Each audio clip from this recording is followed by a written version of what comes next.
납품 불량률 증가로 계약 해지. 책상 위 서류 한 장. 한도윤은 떨리는 손으로 그 종이를 집어들었습니다. 상단엔 익숙한 이름, 대호중공업. 30년 거래한 회사였죠. 그런데 결제 서명란엔 낯익은 이름 하나. 한준호. 그의 아들이었습니다. 잠시 후 전화벨이 울렸습니다. 아버지, 나도 어쩔 수 없어요. 회사 방침입니다. 내가 증인했다고? 그 꼴통 같은 방식으로 언제까지 버티실 건데요? 그날 한도윤의 손끝이 떨렸습니다. 평생의 기술과 땀을 꼴통이라 부르는 그 말에 무언가 안에서 부서졌죠. 하지만 그는 몰랐습니다. 석 달 뒤 그가 바로 그 회사를 통째로 삼키게 될 줄은. 안녕하세요. 여러분의 이야기를 함께 나누는 사연의 시작은입니다. 구독과 좋아요는 당신의 사연이 세상에 닿는 가장 큰 힘이 됩니다. 오늘도 마음을 다해 한 편의 이야기를 전해드릴게요. 오늘의 사연의 시작은 경상남도 창원시 명서동에 사는 60세 한도윤 씨가 보내주신 사연입니다. 서울 구로동 공단 지역, 새벽 5시면 어김없이 켜지는 공장 불빛이 하나 있습니다. 바로 철강 하청업체 동신금속이었습니다. 30년 동안 한자리를 지켜온 이곳의 대표, 60세 한도윤은 오늘도 작업복을 입고 용접기 앞에 섰습니다. 파지직, 파지직. 푸른 불꽃이 철판을 녹이는 소리가 좁은 공장 안을 채웠습니다. 한도윤의 손끝에서 만들어지는 용접선은 정확하고 깔끔했습니다. 30년 경력이 만들어낸 기술이었습니다. 함께 일하는 직원은 단 3명. 모두 한도윤과 10년 이상을 함께한 사람들이었습니다. 사장님, 오늘 납품 물량 5톤 맞죠? 박 반장이 작업 일지를 들고 다가왔습니다. 50대 중반의 박 반장은 한도윤이 공장을 시작할 때부터 함께한 동료였습니다. 험한 세월을 같이 버텨온 전우 같은 사람이었습니다. 그래, 대호중공업 쪽에서 오후 3시까지 납품하라고 했어. 점심시간 줄이고 서두르자고. 한도윤이 용접 마스크를 벗으며 말했습니다. 그의 이마엔 땀이 송골송골 맺혀 있었습니다. 11월인데도 공장 안은 후텁지근했습니다.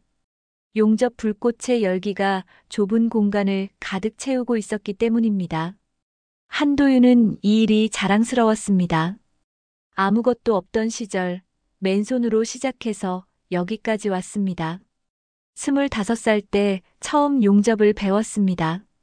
당시엔 하루 종일 쪼그리고 앉아서 철판만 붙이는 게 일이었습니다. 허리는 끊어질 듯 아팠고 손은 화상으로 물집투성이었습니다. 하지만 포기하지 않았습니다. 30살에 결혼을 했고 32살에 아들 준호가 태어났습니다. 아이를 키우려면 돈이 필요했습니다. 한도윤은 낮에는 공장에서 일하고 밤에는 개인 작업을 받아서 했습니다. 주말도 없었습니다. 명절도 없었습니다. 오직 용접기와 철판만이 그의 전부였습니다. 그렇게 10년을 모은 돈으로 35살에 작은 공장을 차렸습니다. 동신금속. 동쪽 해가 떠오르듯 새롭게 시작한다는 의미를 담았습니다. 처음엔 직원도 없이 혼자였습니다. 주문이 들어오면 밤을 새워서라도 납품했습니다. 품질만큼은 절대 타협하지 않았습니다. 그러자 입소문이 났습니다. 한도윤의 용접 실력이 좋다는 소문이 공단 지역에 퍼졌습니다. 조금씩 거래처가 늘어났고 직원도 한 명씩 뽑았습니다. 40대에 접어들 무렵엔 제법 안정적인 회사가 되었습니다. 그때가 한도윤에게는 가장 행복한 시절이었습니다. 대학은커녕 고등학교도 제대로 마치지 못했지만 기술 하나만큼은 누구에게도 지지 않았습니다. 그 기술로 가족을 먹여 살렸고 아들을 서울대학교까지 보냈습니다. 아들이 합격 통지서를 들고 왔을 때 한도윤은 평생 처음으로 눈물을 흘렸습니다. 자신이 못다 이룬 꿈을 아들이 이뤄주는 것 같았습니다. 그런데 요즘 세상은 너무 빨리 변하고 있었습니다. 사람들은 더 이상 철판을 두드리는 소리에 귀 기울이지 않았습니다. 효율, 자동화, 디지털, 스마트 팩토리. 그런 말들이 한도윤의 공장을 조금씩 압박해왔습니다. 거래처들은 하나둘씩 줄어들었습니다. 10년 넘게 거래하던 곳들도 더 싼 곳을 찾았다며 계약을 끊었습니다. 남은 거래처도 단가를 계속 깎아달라고 요구했습니다. 한 사장님, 요즘 중국산이 얼마나 싼데요? 가격 좀 맞춰주세요. 한도윤은 그럴 때마다 속이 쓰렸지만 거래처를 잃을 수 없어서 받아들였습니다. 이유는 점점 줄어들었고 직원들 월급 주기도 빠듯해졌습니다. 그래도 한도윤은 버텼습니다. 이 일이 좋았고 이 기술이 소중했기 때문입니다. 무엇보다 함께 일하는 직원들을 생각하면 쉽게 포기할 수 없었습니다. 박 반장도 김 기사도 이 사원도 모두 이 공장에서 10년 이상을 일한 사람들이었습니다. 그들에게도 가족이 있고 생계가 있었습니다. 하지만 정작 그의 아들 준호는 아버지의 일을 이해하지 못했습니다. 아니, 이해하지 않으려고 했습니다. 저녁 6시 퇴근 후 집으로 돌아온 한도윤은 거실 소파에 앉아있는 아들과 마주쳤습니다. 35세 준호는 서울대 경영학과를 졸업하고 대기업 대호중공업 전략기획실에서 일하고 있었습니다. 말끔한 정장 차림에 노트북을 무릎에 올려놓은 모습이 아버지와는 너무 달랐습니다. 한도윤의 작업복에선 기름 냄새가 났고 손톱 밑에는 씻어도 지워지지 않는 때가 끼어 있었습니다. 반면 준호의 손은 깨끗하고 부드러웠습니다. 키보드만 두드리는 손이었습니다. 아버지와 아들. 같은 피를 나눴지만 살아온 세상이 달랐습니다. 아버지, 언제까지 그 공장 하실 거예요? 준호가 노트북에서 눈을 떼지 않은 채 물었습니다. 차갑고 무심한 목소리였습니다. 뭐, 갑자기 무슨 소리냐? 한도윤이 작업복을 벗으며 되물었습니다. 아날로그 방식으로는 이제 경쟁이 안 돼요. 철판 두드려서 돈 버는 시대는 끝났다고요. 이제 좀 그만하시고 편하게 사세요. 준호의 말투에는 조언이 아니라 선언이 담겨 있었습니다. 한도윤의 손이 멈췄습니다. 아들의 말투에는 존중보다는 무시가 담겨 있었습니다. 야, 이 기술로 너 대학까지 보냈다. 너 등록금이 얼만데. 그 돈이 어디서 나왔는지 알아? 한도윤이 억지로 웃으며 말했습니다. 하지만 그의 목소리는 떨리고 있었습니다. 그러니까 더 안타깝죠. 그 고생하신 걸 알아서요. 이제 좀 쉬세요. 효율 제로예요, 아버지 공장은. 시대에 뒤떨어진 꼰대 같은 방식으로 언제까지 버티실 건데요? 효율 제로. 꼰대. 시대에 뒤떨어진. 그 말들이 한도윤의 가슴에 하나씩 박혔습니다.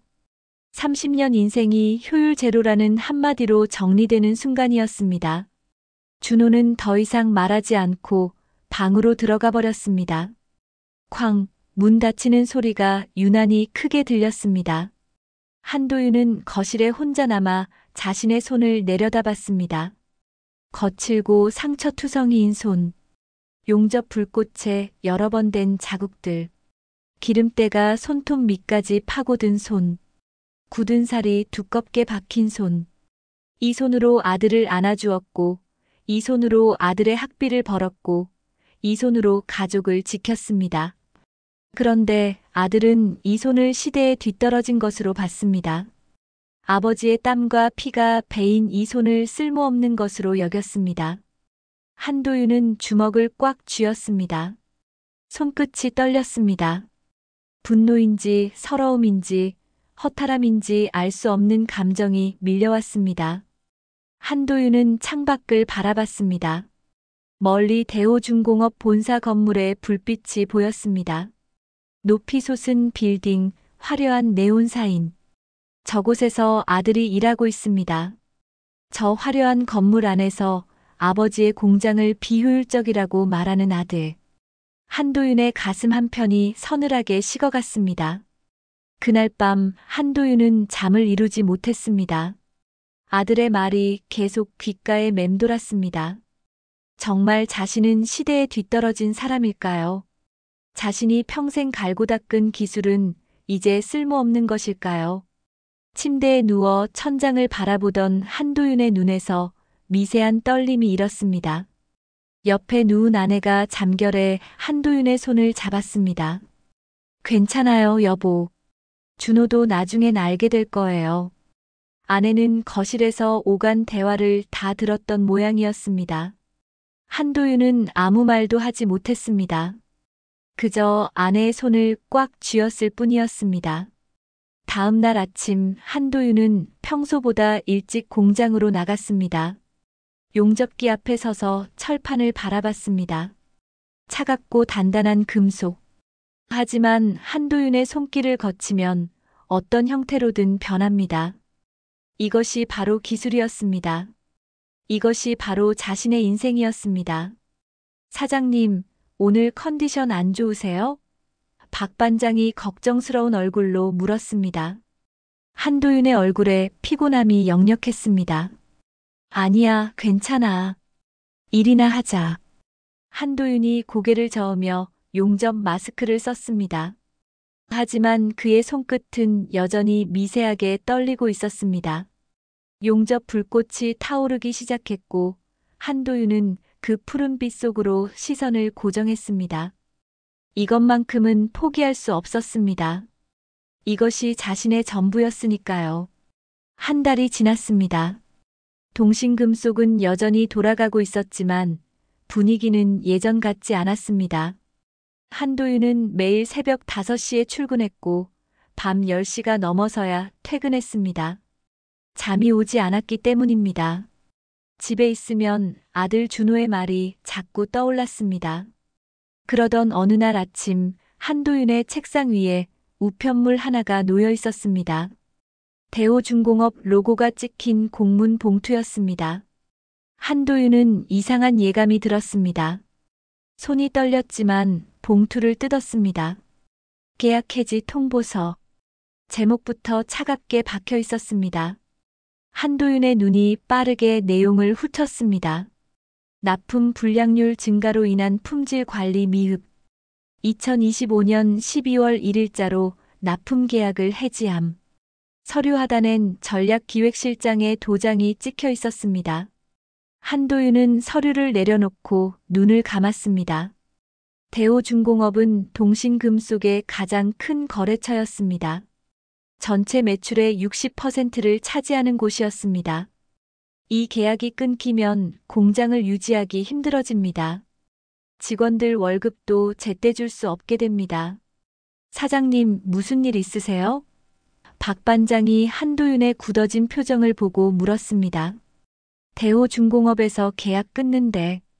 한도윤이 서류를 건넸습니다. 박 반장이 서류를 읽더니 고개를 저었습니다.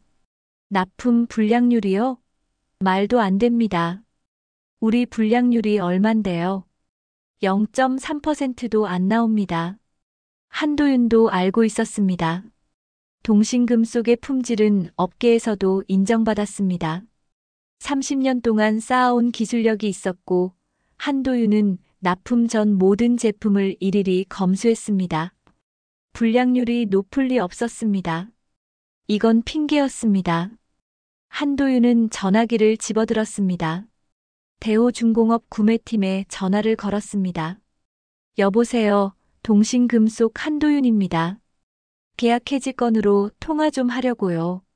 수화기 너머로 담당자의 목소리가 들렸습니다. 아, 한 사장님. 죄송합니다만 이미 결정된 사항이라서요. 불량률이 높다고 하셨는데 구체적으로 어떤 제품에서 문제가 있었는지 알 수 있을까요? 한도윤이 차분하게 물었습니다. 그건 제가 답변드리기 어렵고요. 전략기획실에서 내린 결정이라. 담당자는 말끝을 흐렸습니다. 한도윤은 전략기획실이라는 단어에 가슴이 철렁 내려앉았습니다. 전략기획실. 아들 준호가 일하는 부서였습니다. 한도윤은 전화를 끊고 잠시 멍하니 앉아 있었습니다. 설마 아들이 관련되어 있을까요? 아니, 그럴 리 없습니다. 아무리 그래도 자기 아버지 회사를 자를 수는 없을 겁니다. 한도윤은 스스로를 다독이며 고개를 저었습니다. 그날 저녁 한도윤은 일찍 퇴근했습니다. 집에 돌아오니 준호가 거실에 있었습니다. 평소보다 일찍 들어온 모양이었습니다. 한도윤은 아들 앞에 서서 조용히 물었습니다. 준호야, 너 대호중공업 전략기획실에서 일하지? 네, 왜요? 준호가 태블릿에서 눈을 떼지 않고 대답했습니다. 우리 회사랑 대호중공업이 거래하는 거 알고 있었어? 한도윤의 목소리가 약간 떨렸습니다. 알죠. 근데 그게 왜요? 준호가 드디어 고개를 들었습니다. 오늘 계약 해지 통보 받았다. 전략기획실에서 결정했다던데. 준호의 표정이 잠시 굳었습니다. 하지만 곧 담담한 얼굴로 돌아왔습니다. 아버지, 나도 어쩔 수 없었어요. 회사 방침이에요. 경영진 회의에서 결정된 사항이라고요. 준호의 목소리에는 미안함보다 무관심이 더 많이 섞여 있었습니다. 내가 승인했어? 한도윤이 다시 물었습니다. 준호는 잠시 침묵했습니다. 그리고 천천히 고개를 끄덕였습니다. 네. 제가 검토 보고서 올렸습니다. 동신금속은 생산성도 낮고 납기 준수율도 떨어지고 설비도 노후화됐어요. 더 나은 업체들이 많아요. 한도윤은 아들을 멍하니 바라봤습니다. 자기 아버지 회사를 자른 사람이 바로 아들이었습니다. 내 공장, 내가 자른 거구나. 한도윤의 목소리가 낮게 깔렸습니다.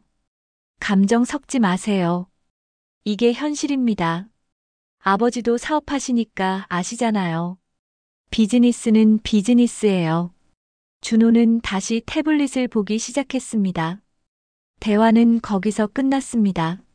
한도윤은 아무 말도 할 수 없었습니다. 목구멍이 막힌 것 같았습니다. 아들에게 화를 내야 할지, 이해해야 할지 알 수 없었습니다. 그저 온몸에서 힘이 빠져나가는 것 같았습니다. 그날 밤 한도윤은 공장으로 다시 나갔습니다. 텅 빈 공장, 꺼진 용접기들, 쌓여있는 철판들. 한도윤은 불을 켜지 않고 어둠 속에서 걸었습니다. 손으로 철판 하나를 만졌습니다. 차갑고 거친 표면이 손끝에 닿았습니다. 이 철판들 하나하나에 자신의 삶이 배어 있었습니다. 새벽부터 밤까지 불꽃을 튀기며 붙였던 철판들. 아들 준호의 학비를 벌기 위해 주말도 없이 용접했던 철판들. 그런데 그 아들이 이 철판들을 쓸모없다고 말했습니다. 한도윤은 바닥에 주저앉았습니다. 어둠 속에서 한참을 가만히 있었습니다. 눈물이 나올 것 같았지만 나오지 않았습니다. 그저 텅 빈 느낌만 들었습니다. 30년이 무너지는 소리가 들리는 것 같았습니다. 얼마나 시간이 흘렀을까요? 한도윤은 천천히 일어났습니다. 용접기 옆에 걸려있는 작업복을 바라봤습니다. 기름때가 묻고 구멍이 숭숭 뚫린 낡은 작업복. 하지만 한도윤에게는 그 어떤 옷보다 소중한 옷이었습니다. 한도윤은 공장 문을 잠그고 나왔습니다. 차가운 밤바람이 얼굴을 스쳤습니다. 멀리서 대호중공업 건물이 보였습니다. 여전히 불을 환하게 밝히고 있는 그 건물. 아들이 일하는 그곳. 한도윤은 주먹을 꽉 쥐었습니다. 손끝이 떨렸습니다. 일주일이 지났습니다. 한도윤은 폐업 신고서를 작성하고 있었습니다. 서류 위에 펜을 올려놓았지만 도무지 서명이 되지 않았습니다. 30년을 한 곳에서 버텨왔는데 이렇게 끝나는 게 맞는 걸까요? 한도윤은 창밖을 바라봤습니다. 공장 마당에 쌓인 철판들이 보였습니다. 사장님, 오늘 점심이나 같이 하시죠. 박 반장이 문을 두드리며 들어왔습니다. 한도윤은 고개를 저었습니다. 식욕이 없어. 먼저 먹고 와. 박 반장은 한도윤의 책상 위에 놓인 폐업 신고서를 보고 한숨을 쉬었습니다. 정말 이렇게 끝내실 겁니까? 한도윤은 대답하지 않았습니다. 박 반장은 더 이상 말하지 않고 밖으로 나갔습니다. 한도윤은 혼자 남아 펜을 들었습니다. 하지만 손이 떨려서 글씨가 제대로 써지지 않았습니다. 결국 펜을 내려놓고 자리에서 일어났습니다. 점심시간 한도윤은 공장 근처 작은 국밥집에 들어갔습니다. 평소에 자주 가던 곳이었습니다. 혼자 구석자리에 앉아 국밥을 시켰습니다. 하지만 숟가락을 들 기운조차 없었습니다. 그냥 멍하니 창밖만 바라보고 있었습니다. 형님, 여기 계셨네요. 익숙한 목소리가 들렸습니다. 고개를 들어보니 박 반장이 서 있었습니다. 따라온 거야? 한도윤이 물었습니다. 네, 사장님 혼자 두면 안 될 것 같아서요. 박 반장이 맞은편에 앉으며 말했습니다. 둘은 한동안 말없이 앉아 있었습니다. 박 반장이 먼저 입을 열었습니다. 형님, 기술 버리기엔 너무 아깝잖아요. 우리 한번 새로 해봅시다. 한도윤이 고개를 저었습니다. 이 나이에 무슨 새 출발이냐? 60 넘은 사람이 뭘 할 수 있겠어. 형님 기술이면 충분합니다. 제가 요즘 공단 돌아다니면서 알아봤는데 형님 같은 분 찾는 곳이 많아요. 박 반장의 목소리에 힘이 들어갔습니다. 대기업들은 단가만 보지만 중소기업들은 품질을 봅니다. 형님 솜씨면 얼마든지 할 수 있어요. 한도윤은 박 반장을 바라봤습니다. 15년을 함께 일한 동료였습니다. 힘들 때도 한 번도 떠나지 않았던 사람이었습니다. 박 반장 고맙네. 하지만 이제 지쳤어. 아들한테까지 그런 소리 들으니까 힘이 안 나. 한도윤의 목소리가 떨렸습니다. 형님, 이젠 기술보다 사람의 신뢰가 무기죠. 형님 밑에서 배운 사람들이 얼마나 많은데요. 다들 형님 기다리고 있습니다.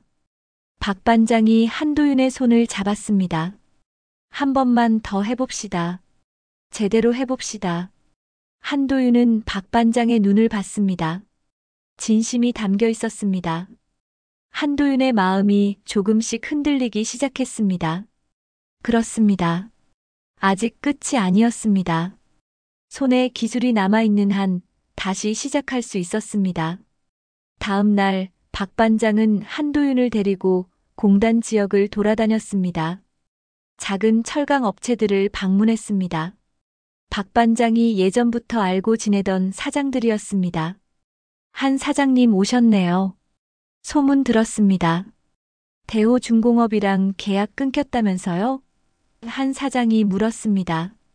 네, 그렇습니다. 한도윤이 담담하게 대답했습니다. 그런데 우리가 한번 같이 해보면 어떨까 싶어서요. 혼자는 힘들어도 여럿이 모이면 힘이 생기지 않겠습니까? 박 반장이 말했습니다. 사장들은 서로 얼굴을 마주봤습니다. 저도 요즘 힘듭니다. 대기업들이 단가만 후려치니까요. 한 사장이 한숨을 쉬었습니다. 그래서 우리끼리 협력하면 좋을 것 같아요. 한 사장님 기술력에 우리 설비를 합치면 충분히 경쟁력 있습니다. 다른 사장이 거들었습니다. 며칠 동안 여러 번 만났습니다. 중소철강 업체 4곳이 모였습니다. 모두 한도윤처럼 대기업과의 거래에서 어려움을 겪고 있던 사람들이었습니다. 그들은 힘을 합치기로 했습니다. 새로운 조합 회사를 만들기로 결정했습니다. 회사 이름은 뭘로 할까요? 한 사장이 물었습니다. 세안기공이 어떻습니까? 새롭게 시작하는 한국의 기술이라는 뜻으로요. 박 반장이 제안했습니다.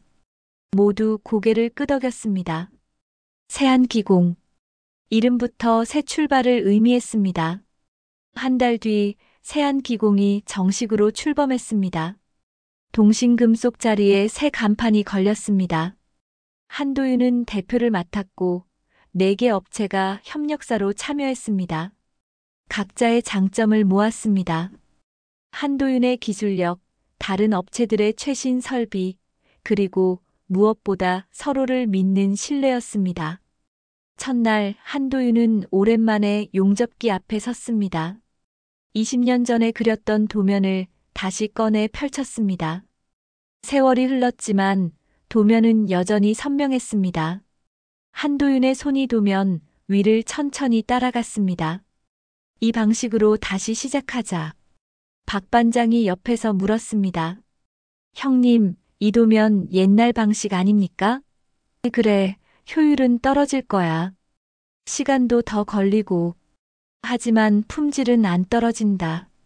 이게 내 방식이다. 한도윤이 용접 마스크를 쓰며 말했습니다. 파지직, 용접 불꽃이 다시 타올랐습니다. 푸른 빛이 공장 안을 밝혔습니다. 한도윤의 손끝에서 정확한 용접선이 그려졌습니다. 30년 경력은 사라지지 않았습니다. 여전히 그의 손엔 기술이 살아있었습니다. 좋습니다, 형님. 역시 형님 솜씨예요. 박 반장이 완성된 제품을 보며 엄지를 치켜 세웠습니다. 한도윤은 용접 마스크를 벗고 미소 지었습니다. 오랜만에 짓는 진짜 웃음이었습니다. 아직 끝나지 않았습니다. 다시 시작할 수 있었습니다. 세안기공의 불빛이 밤늦게까지 꺼지지 않았습니다. 한도윤과 동료들은 밤을 새워 일했습니다. 힘들었지만 희망이 있었습니다. 이번엔 혼자가 아니었습니다. 함께였습니다. 세안기공이 출범한 지 석 달이 지났습니다. 소문은 빠르게 퍼졌습니다. 한도윤의 기술력을 아는 사람들이 하나둘씩 찾아왔습니다. 작은 주문부터 시작했지만 품질만큼은 타협하지 않았습니다. 납품한 제품들은 모두 합격이었습니다. 불량률은 여전히 0.3% 이하였습니다. 형님, 이번 달 매출이 작년 동신금속 때보다 높습니다. 박 반장이 장부를 들고 와서 말했습니다. 그래, 다들 고생이 많아. 한도윤이 미소 지으며 말했습니다. 함께 일하는 동료들의 얼굴에도 활기가 돌았습니다. 다시 희망이 보이기 시작했습니다. 그러던 어느 날 업계 소식을 전하는 뉴스가 나왔습니다. 대호중공업 신제품 개발 실패로 주가 급락. 한도윤은 뉴스를 보며 잠시 멈칫했습니다. 대호중공업. 아들 준호가 일하는 회사였습니다. 화면엔 기자회견장의 모습이 나왔습니다. 대호중공업 사장이 고개를 숙이고 있었습니다. 차세대 선박용 엔진 부품 개발에 실패하면서 납품 일정을 못 맞추게 됐습니다. 협력사들과의 계약도 재조정이 불가피한 상황입니다.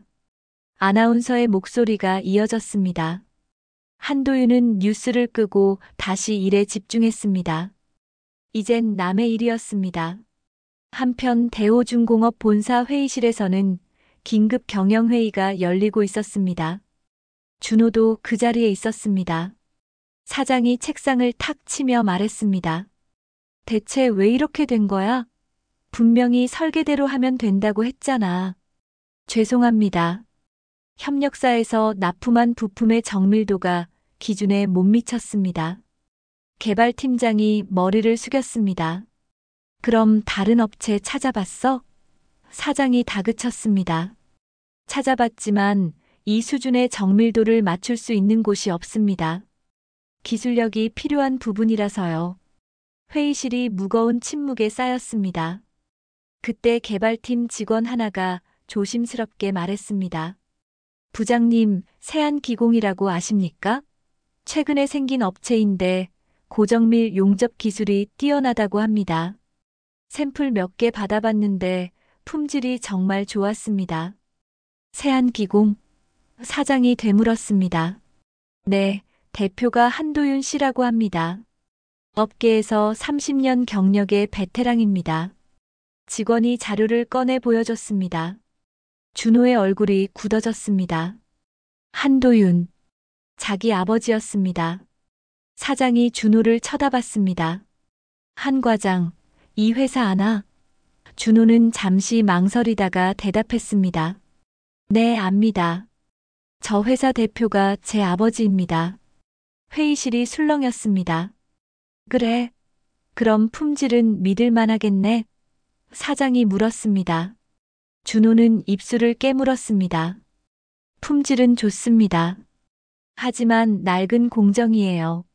수작업 비중이 높아서 생산성은 떨어집니다. 준호가 최대한 객관적으로 말했습니다. 사장이 책상을 두드리며 말했습니다. 지금 생산성이 문제가 아니야. 품질이 최우선이라고. 하지만 납기를 맞출 수 있을지. 준호가 말끝을 흐렸습니다. 한 과장, 지금 우리한테 선택권이 있어? 당장 계약해.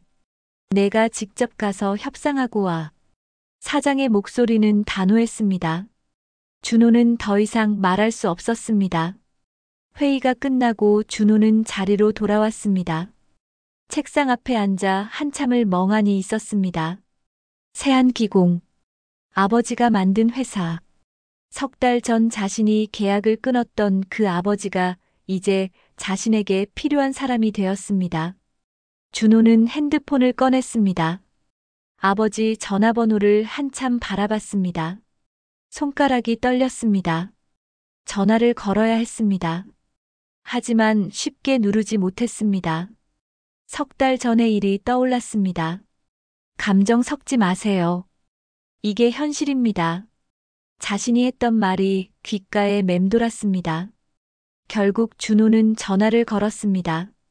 신호음이 몇 번 울렸습니다. 그리고 아버지의 목소리가 들렸습니다. 여보세요. 아버지, 저예요. 준호입니다. 준호의 목소리가 작아졌습니다. 전화기 너머로 잠시 침묵이 흘렀습니다. 무슨 일이냐? 한도윤의 목소리는 담담했습니다. 아버지, 협력 요청 드립니다. 저희 회사에서 세안기공과 거래를 하고 싶다고 합니다. 준호가 최대한 공식적인 말투로 말했습니다. 한도윤은 웃음을 터뜨렸습니다. 쓴웃음이었습니다. 그래, 세상이 돌고 도는 법이지. 한도윤의 목소리에 묘한 감정이 섞여 있었습니다. 준호는 그 말에 아무 대답도 하지 못했습니다. 내일 오전 10시에 우리 공장으로 와. 직접 이야기하자. 한도윤이 말했습니다. 네, 알겠습니다. 준호가 대답했습니다. 전화가 끊겼습니다. 한도윤은 핸드폰을 내려놓고 창밖을 바라봤습니다. 저 멀리 대호중공업 건물이 보였습니다. 석 달 전 그 건물에서 날아온 계약 해지 통보서. 그때의 배신감과 허탈함이 떠올랐습니다. 하지만 이제 상황이 바뀌었습니다. 박 반장이 다가왔습니다. 사장님, 무슨 일 있으세요? 대호중공업에서 거래 요청이 왔어. 한도윤이 말했습니다. 정말입니까? 그럼 받으실 겁니까? 박 반장이 물었습니다. 한도윤은 잠시 생각에 잠겼습니다. 받을 거야. 우리도 사업이잖아. 비즈니스는 비즈니스니까. 한도윤이 준호가 했던 말을 그대로 따라했습니다. 그의 눈빛엔 복잡한 감정이 교차했습니다. 지난 세월의 그리고 묘한 통쾌함. 세상은 정말 돌고 돌았습니다. 다음 날 아침 한도윤은 평소보다 일찍 출근했습니다. 공장을 깨끗이 정리하고 작업복도 새 것으로 갈아입었습니다. 10시가 되자 공장 입구로 검은 승용차 한 대가 들어왔습니다. 차에서 준호가 내렸습니다. 정장 차림의 아들과 작업복 차림의 아버지가 마주 섰습니다. 정장 차림의 준호와 작업복 차림의 한도윤이 마주 섰습니다. 석 달 만에 보는 아버지였습니다. 준호는 어색하게 고개를 숙였습니다. 안녕하세요, 아버지. 들어와. 한도윤이 짧게 말하고 공장 안으로 걸어갔습니다. 준호가 뒤따라 들어왔습니다. 회의실 대신 작업장 한쪽에 마련된 간이 사무실로 갔습니다. 한도윤은 의자를 권했습니다. 앉아. 준호가 조심스럽게 앉았습니다. 한도윤은 준호 앞에 서류 몇 장을 내밀었습니다. 대호중공업에서 필요한 부품 사양서 받았어. 이거 맞지? 준호가 서류를 확인했습니다. 네, 맞습니다. 선박용 엔진 핵심 부품입니다. 정밀도가 매우 중요합니다. 우리가 할 수 있어. 납기는 2달이면 충분해. 한도윤이 자신있게 말했습니다. 가격은요? 준호가 물었습니다. 한도윤은 견적서를 건넸습니다. 준호가 숫자를 보고 눈을 크게 떴습니다. 이건 너무 비싼데요? 품질에는 대가가 있는 법이야. 싸게 하려면 다른 데 알아봐. 한도윤의 목소리는 단호했습니다.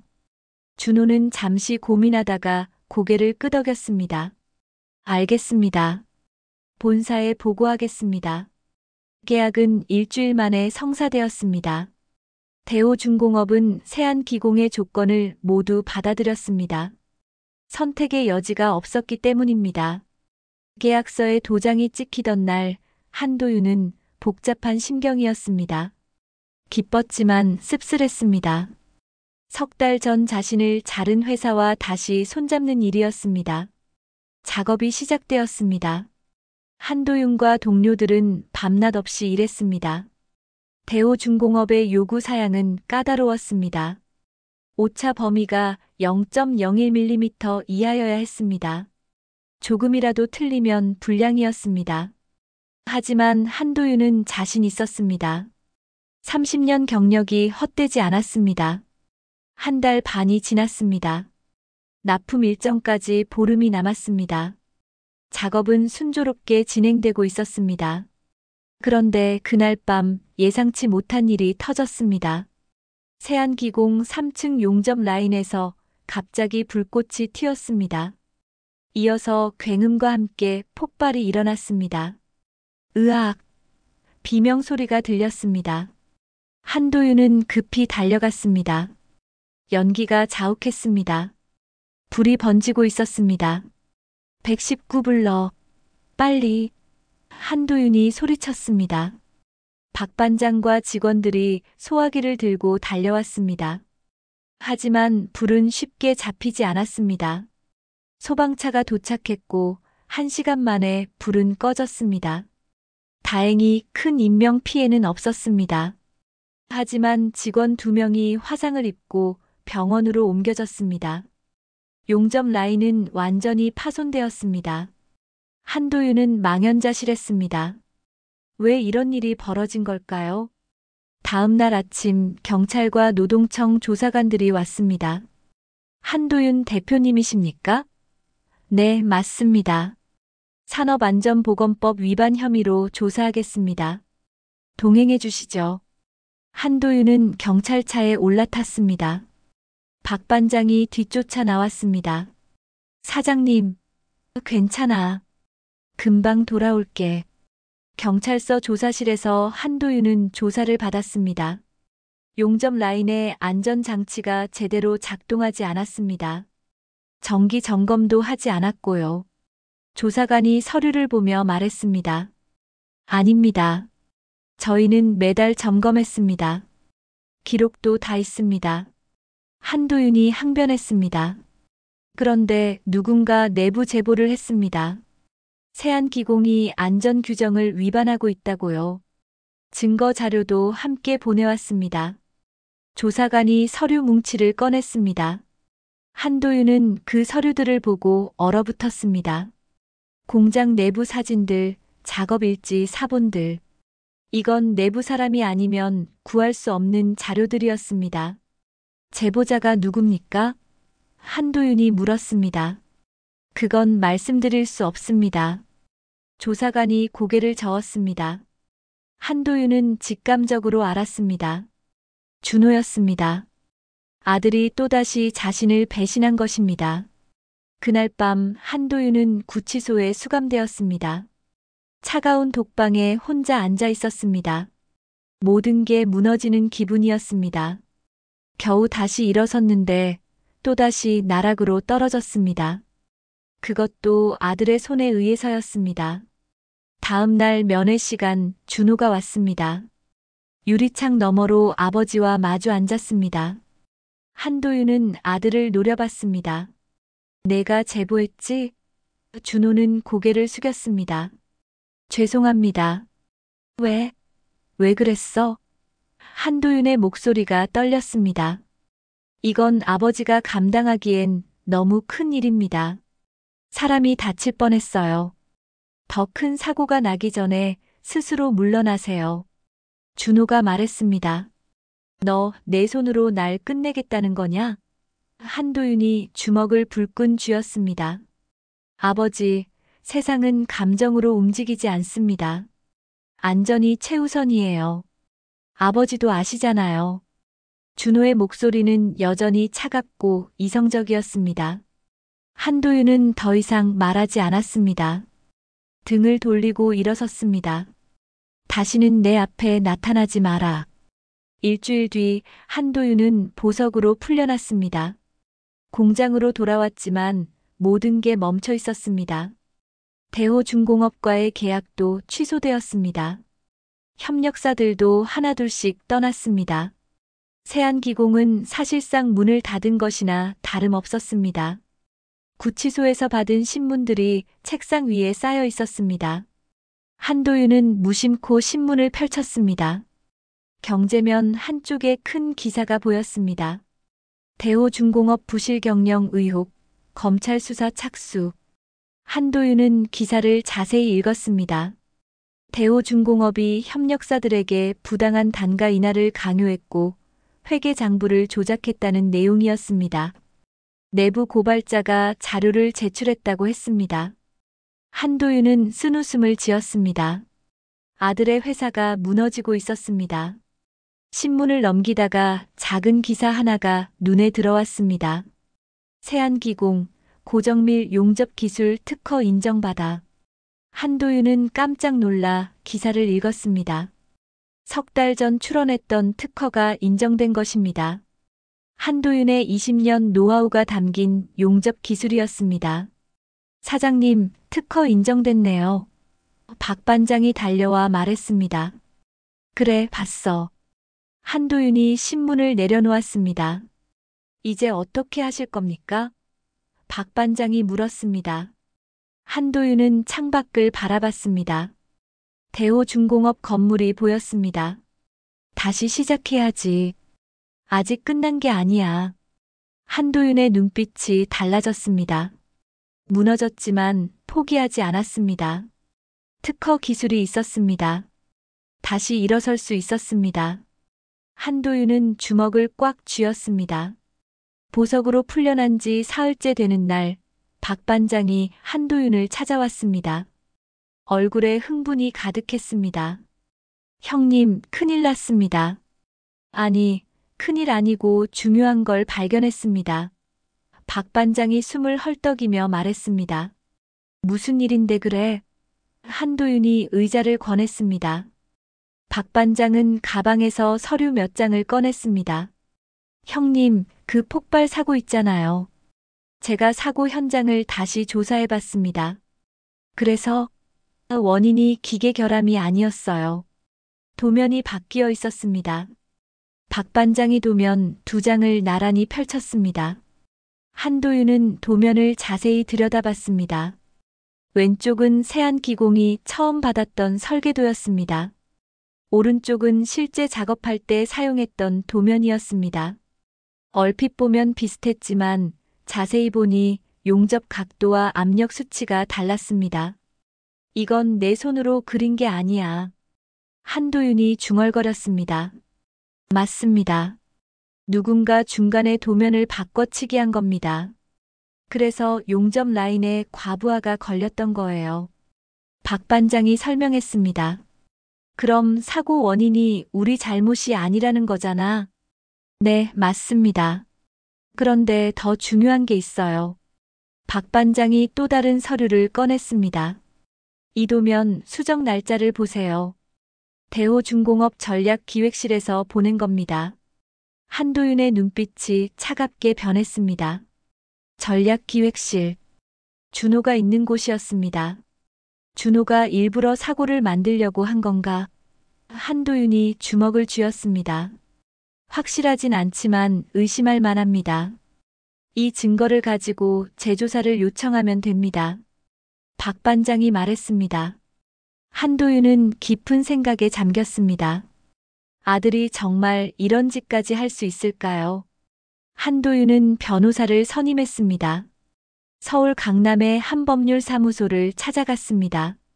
40대 중반의 여성 변호사가 한도윤을 맞았습니다. 한도윤 대표님 맞으시죠? 자료 미리 검토했습니다. 충분히 승산 있는 사건입니다. 변호사가 자신 있게 말했습니다. 소송을 걸면 얼마나 걸립니까? 한도윤이 물었습니다. 6개월에서 1년 정도 예상됩니다. 하지만 증거가 명확하니까 빠르게 진행될 수 있습니다. 좋습니다. 진행해 주십시오. 한도윤이 계약서에 서명했습니다. 이제 반격의 시작이었습니다.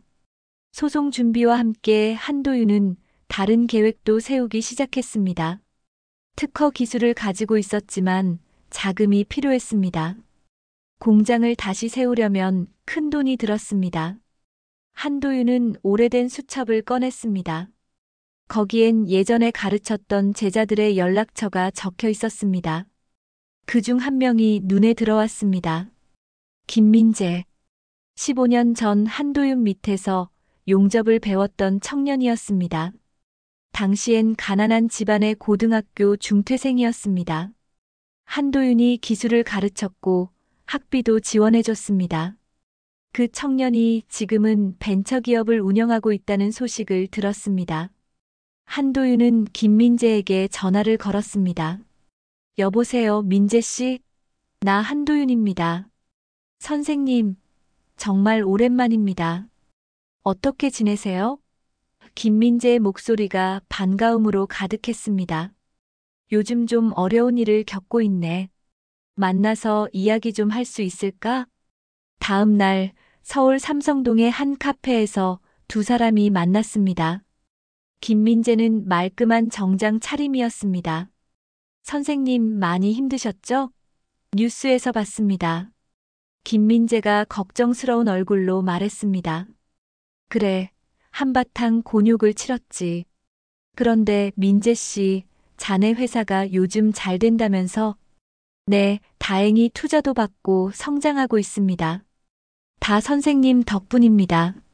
선생님이 기술 가르쳐주지 않으셨으면 지금의 저는 없었을 겁니다. 김민재가 진심 어린 목소리로 말했습니다.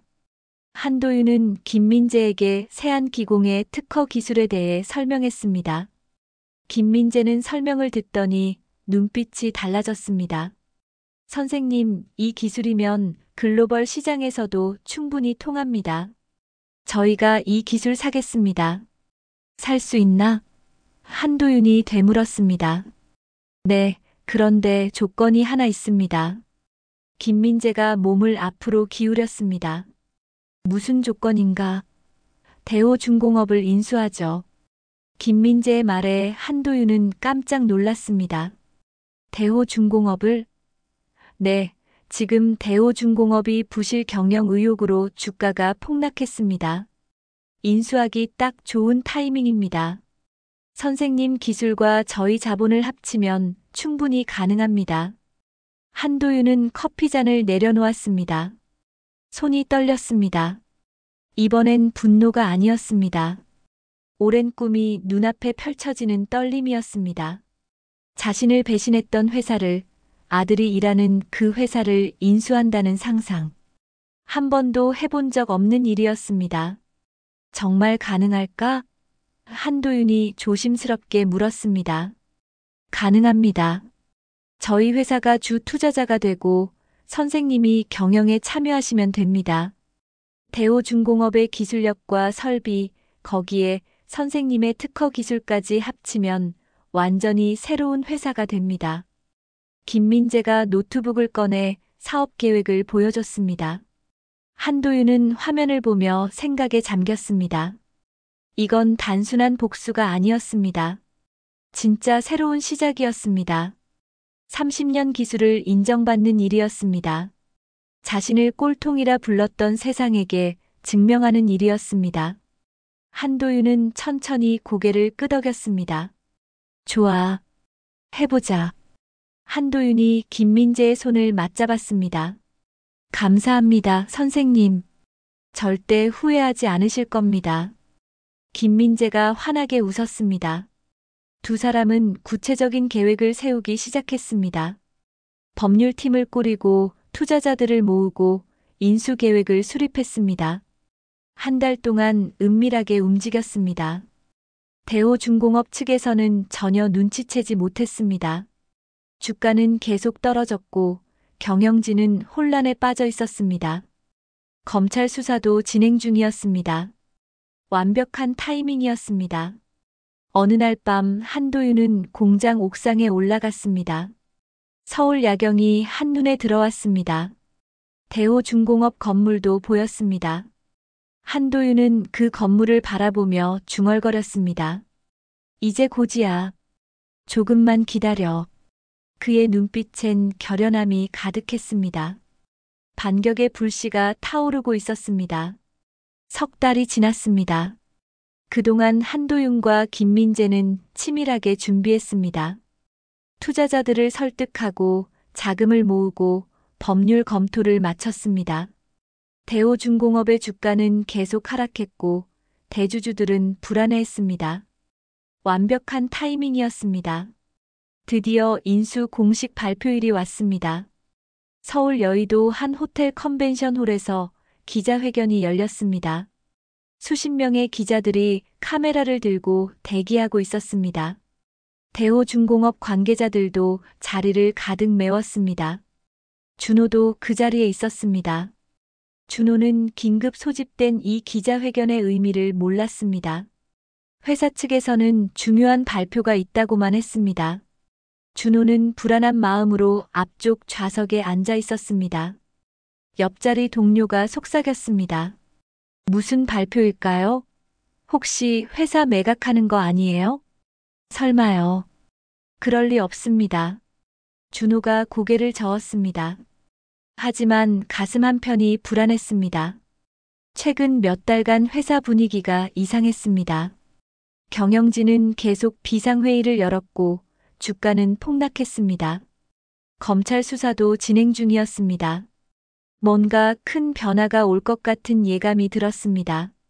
오후 2시 회견장 조명이 밝아졌습니다. 무대 뒤편에서 여러 사람이 걸어 나왔습니다. 대호중공업 사장, 법무팀, 그리고 낯선 사람 몇 명이었습니다. 준호는 그중 한 명을 보고 숨이 멎었습니다. 작업복이 아닌 정장을 입은 한도윤이었습니다. 저 사람이 우리 아버지? 준호는 눈을 의심했습니다. 아버지가 왜 저기 있는 걸까요? 무대에 선 대호중공업 사장이 마이크를 잡았습니다. 오늘 중요한 발표를 드리기 위해 이 자리를 마련했습니다. 대호중공업은 오늘부로 세안그룹의 자회사가 됩니다. 회견장이 술렁였습니다. 기자들의 카메라 플래시가 터졌습니다. 준호는 자리에서 벌떡 일어났습니다. 세안그룹? 그게 뭡니까? 준호의 목소리가 떨렸습니다. 주변 사람들이 준호를 쳐다봤습니다. 하지만 준호는 신경 쓰지 않았습니다. 세안그룹. 처음 듣는 이름이었습니다. 대호중공업 사장이 계속 말했습니다. 세안그룹은 신생 기업이지만 강력한 기술력과 자본을 보유하고 있습니다. 이번 인수를 통해 대호중공업은 새로운 도약을 할 것입니다. 사장은 옆에 서 있는 한도윤을 바라봤습니다. 세안그룹의 대표이사를 소개하겠습니다. 한도윤이 천천히 단상 앞으로 걸어 나왔습니다. 조명이 그를 비쳤습니다. 60세 한도윤은 평생 작업복만 입고 살았습니다. 하지만 오늘은 달랐습니다. 깔끔한 네이비 정장에 넥타이를 맨 모습이 낯설면서도 당당했습니다. 한도윤은 마이크 앞에 섰습니다. 대표이사 한도윤입니다. 한도윤의 목소리가 회견장에 울려 퍼졌습니다. 준호의 얼굴이 하얗게 질렸습니다.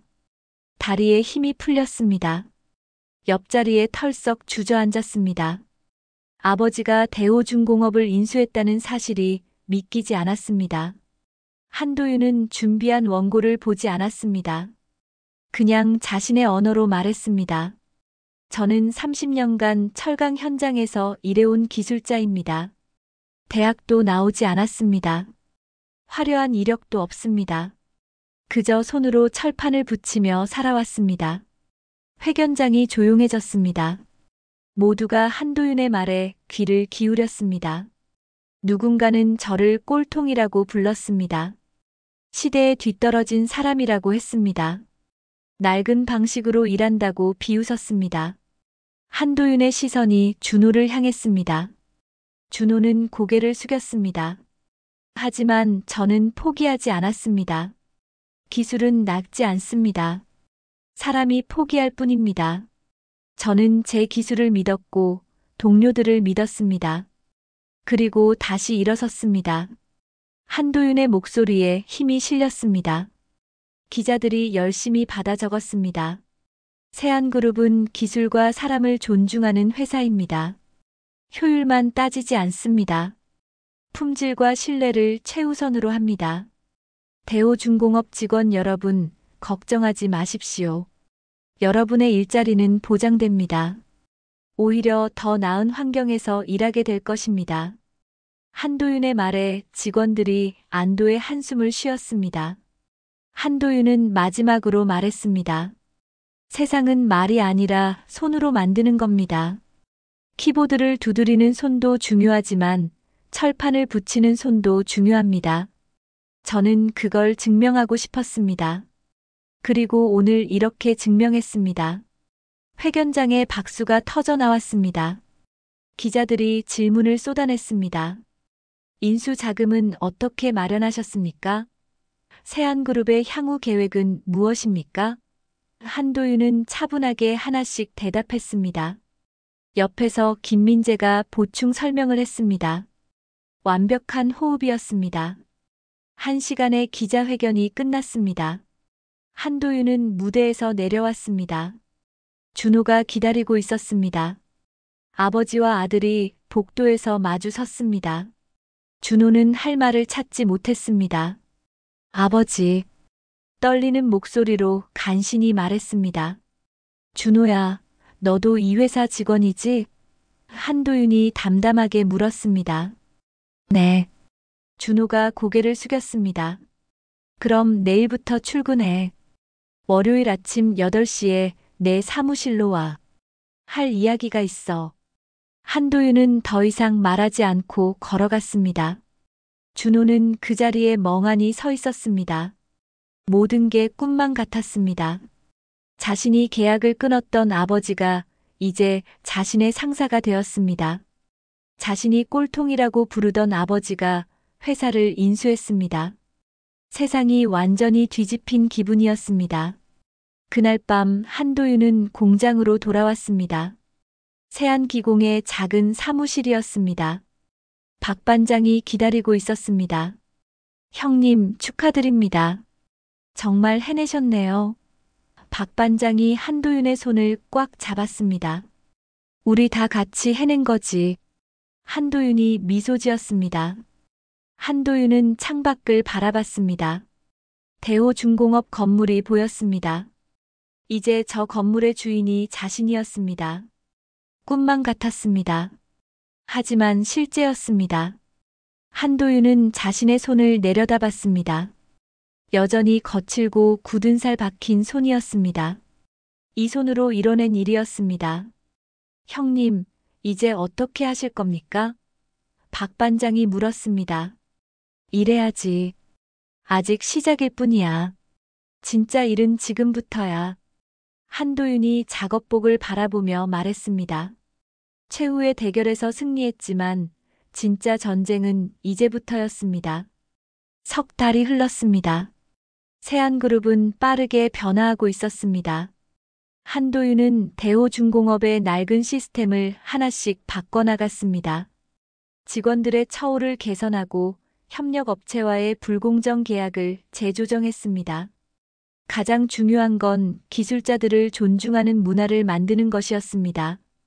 월요일 아침 한도윤은 새로 꾸민 대표이사실에 앉아 있었습니다. 넓은 사무실, 큰 책상, 가죽 의자. 모든 게 낯설었지만 한도윤은 이 자리에 어울리는 사람이 되어 있었습니다. 벽에는 30년 전 동신금속 창업 당시 사진이 걸려 있었습니다.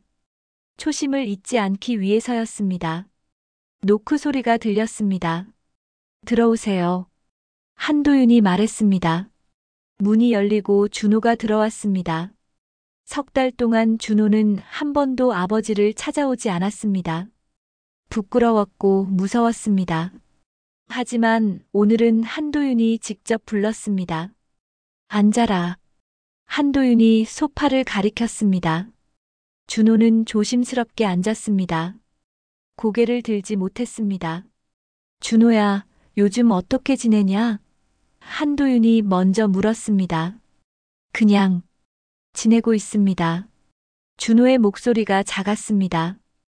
회사 적응은 되고, 네. 그런데 아버지, 저는 준호가 말을 이으려 했지만 목이 메었습니다.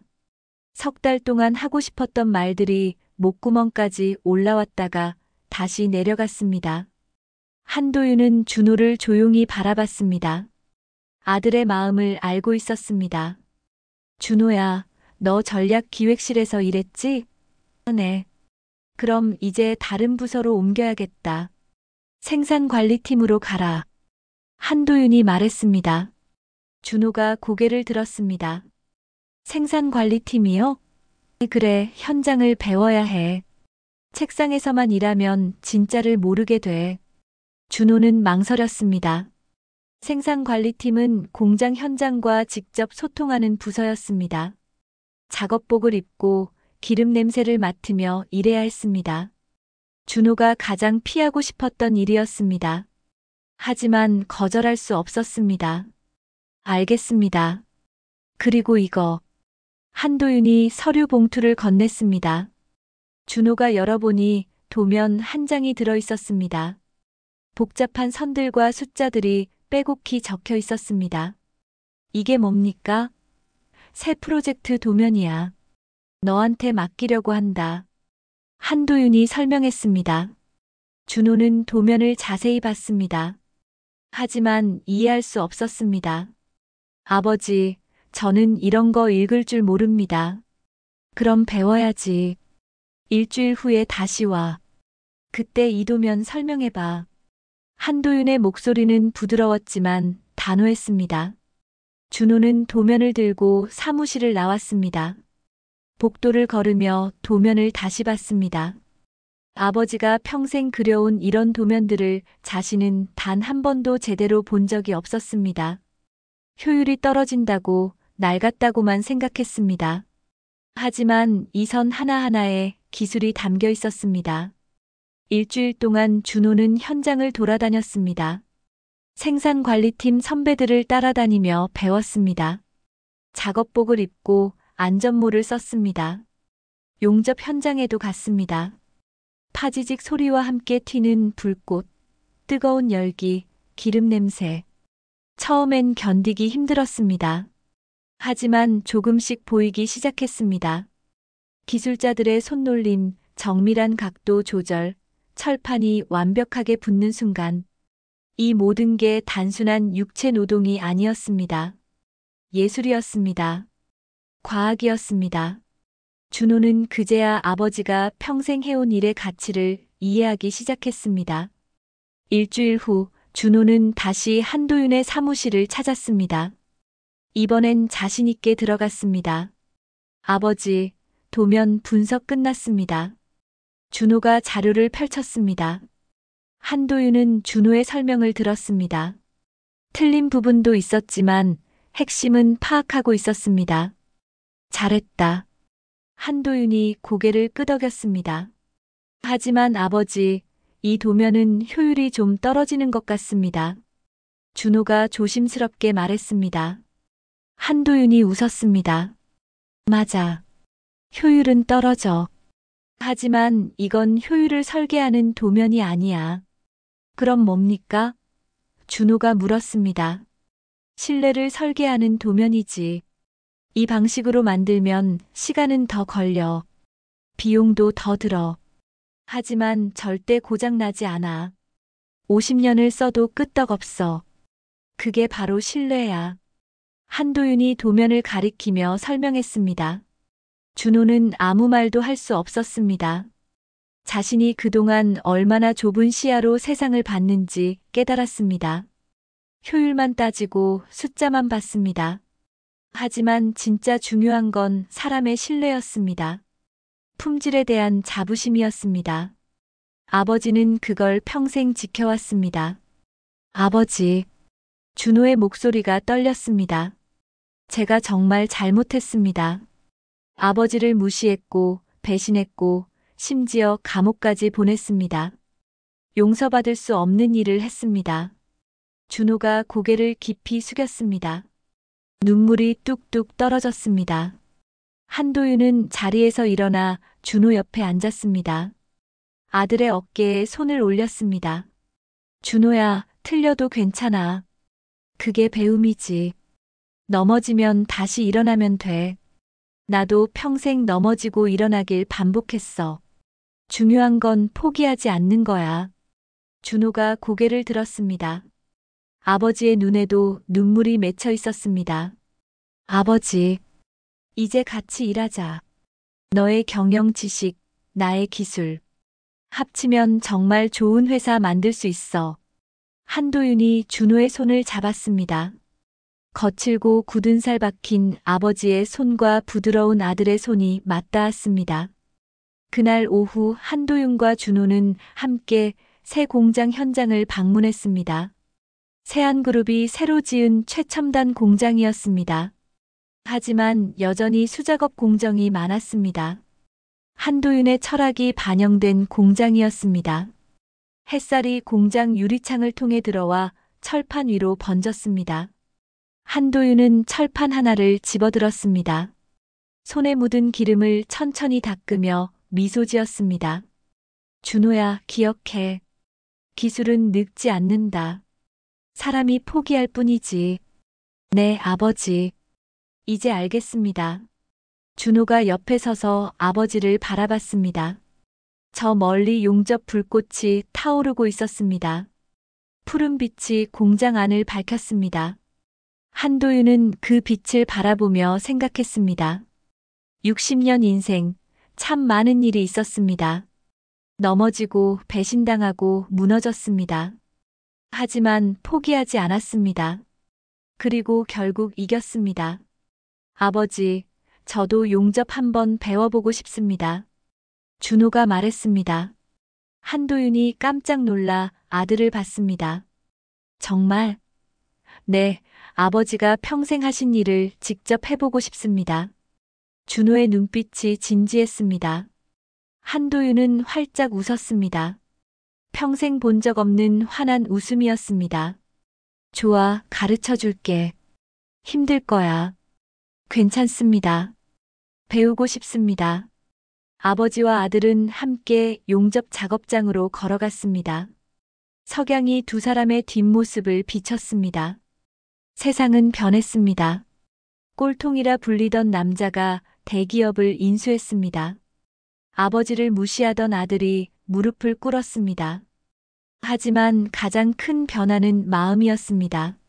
서로를 이해하고 존중하고 사랑하게 된 것. 그게 진짜 승리였습니다. 오늘 이야기 끝까지 함께 해주셔서 감사합니다. 구독과 좋아요는 다음 사연을 이어가는 힘이 됩니다. 여러분의 이야기가 곧 새로운 사연의 시작입니다. 내일은 더 따뜻하고 새로운 이야기로 찾아뵙겠습니다. 모두 사랑합니다.